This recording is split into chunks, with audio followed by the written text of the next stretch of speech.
Assalamualaikum warahmatullahi wabarakatuh. Perkenalkan, nama saya Nina Armiati dengan NIM 14014-21077. Di sini saya ingin menjelaskan tentang listrik dan magnet.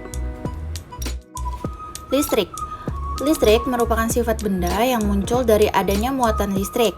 Muatan listrik terdiri dari muatan positif atau proton dan juga muatan negatif atau elektron. Dalam metode fisika, kelistrikan dipelajari dengan metode yang khusus, yaitu elektrostatika, yang berkenan dengan muatan listrik yang diam, atau disebut juga dengan listrik statis. Dan juga elektrodinamika, yaitu muatan listrik yang bergerak, yang disebut juga dengan listrik dinamis. Listrik statis atau elektrostatik adalah kumpulan muatan listrik dalam jumlah besar yang statis atau tidak mengalir, namun apabila terjadi pengosongan muatan tersebut, waktunya sangat singkat.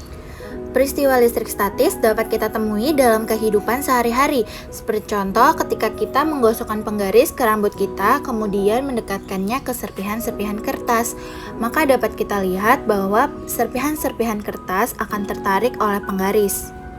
Coulomb 1768 menemukan muatan-muatan listrik yang sejenis dan terjadi gaya tarik-menarik dan antara muatan listrik yang berlainan.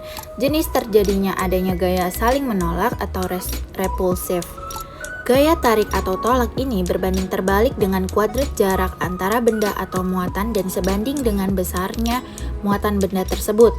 Dari penjelasan tersebut dapat dikatakan listrik statis terdapat dua hukum penting yang banyak sekali digunakan, di mana hukum pertama menyatakan bahwa muatan listrik yang senama tolak-menolak dan muatan listrik yang tidak senama tarik-menarik. Sedangkan hukum yang kedua yang terkenal dengan nama hukum Coulomb, di mana hukum ini berbunyi bahwa gaya yang bekerja antara dua muatan listrik adalah sebanding dengan perkalian antara kedua muatan tersebut dan berbanding terbalik dengan jarak kuadrat antara kedua muatan serta tergantung pada bahan yang memisahkannya.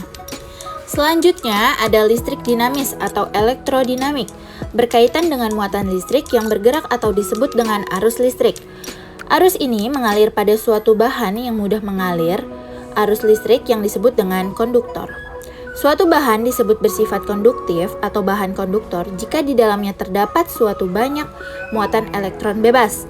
Lawan dari konduktor adalah isolator, yaitu bahan yang sukar mengalirkan arus listrik karena kurang atau tidak memiliki elektron bebas.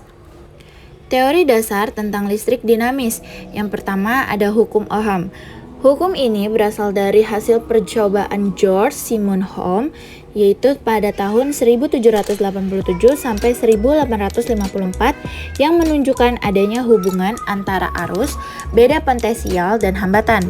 Hukum Kirchhoff 1, jumlah arus yang memasuki suatu percabangan atau node atau simpul sama dengan arus yang meninggalkan percabangan atau node atau simpul. Yang ketiga ada hukum Kirchhoff 2. Jumlah tegangan pada suatu lintasan tertutup sama dengan 0 atau penjumlahan tegangan pada masing-masing komponen penyusun yang membentuk satu lintasan tertutup akan bernilai sama dengan 0. Selanjutnya magnet. Magnet merupakan suatu benda yang dapat menarik benda lain yang berada di sekitarnya yang memiliki sifat khusus. Magnet memiliki sifat-sifat. Yang pertama ada magnet hanya menarik benda tertentu yang ada di sekitarnya. Gaya magnet dapat menembus benda.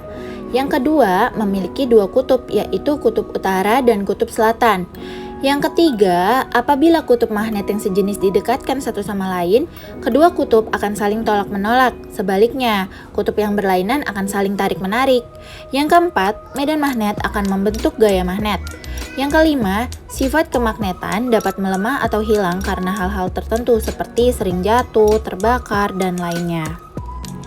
Berdasarkan sifat kemagnetannya, bahan magnet terbagi menjadi dua, yaitu yang pertama ada bahan magnetik atau ferromagnetik. Ferromagnetik merupakan benda yang dapat ditarik oleh magnet jika berdekatan dengan magnet. Benda yang memiliki bahan ferromagnetik dapat dijadikan magnet, seperti contoh yaitu baja, besi, nikel, dan sebagainya. Bahan non-magnetik. Bahan non-magnetik terbagi atas paramagnetik dan diamagnetik. Berikut penjelasannya, yaitu ada paramagnetik, merupakan benda yang dapat ditarik dengan lemah oleh magnet kuat. Contohnya aluminium, tembaga, platina, dan lain-lain. Sedangkan diamagnetik merupakan benda yang menolak magnet. Benda ini tidak dapat ditarik sama sekali oleh magnet meskipun berada sangat dekat dengan magnet yang kuat. Contoh benda diamagnetik adalah emas, seng, merkuri, dan lainnya. Jenis-jenis magnet yaitu ada pertama magnet alam, merupakan magnet yang memang sudah ada di alam tanpa campur tangan manusia. Kemagnetan magnet alam terjadi karena pengaruh medan magnet dari planet bumi. Magnet alam tidak banyak digunakan untuk kepentingan manusia karena ketersediaannya tidak seberapa dan ketentuan unsur-unsur kemagnetannya pada umumnya tidak cukup besar. Sedangkan magnet buatan dapat dibuat oleh manusia dari baja atau besi murni, serta dari bahan paduan seperti paduan baja dengan nikel atau paduan antara aluminium, kobalt, dan nikel. Selanjutnya ada bentuk-bentuk magnet. Di dalam kehidupan sehari-hari kita mengenal banyak bentuk-bentuk magnet, diantaranya ada magnet batang, magnet jarum, magnet ladam atau tapak kuda, magnet silinder, dan magnet cakram. Listrik dan magnet adalah fenomena yang terpisah namun saling berhubungan yang terkait dengan gaya elektromagnetik. Bersama-sama mereka membentuk dasar untuk elektromagnetisme. Berdasarkan hubungannya, magnet dan listrik berhubungan karena terdapat dua hukum dasar, yaitu yang pertama hukum pertama yang menjelaskan tentang bagaimana arus listrik yang dapat menghasilkan medan magnet atau dikenal dengan gejala induksi magnet. Yang kedua, hukum yang dikemukakan oleh Michael Faraday yang menyatakan bahwa medan magnet yang berubah-ubah akan menghasilkan arus listrik. Kegunaan arus listrik dalam kehidupan sehari-hari yaitu pada lampu, pada televisi, kipas angin, dan kulkas. Sedangkan pada magnet yaitu pada saat kita menekan bel, pada motor yaitu supaya memutar poros, levitas magnetik, dan pada speaker. Setelah itu pada pintu kulkas yang dapat merekatkan.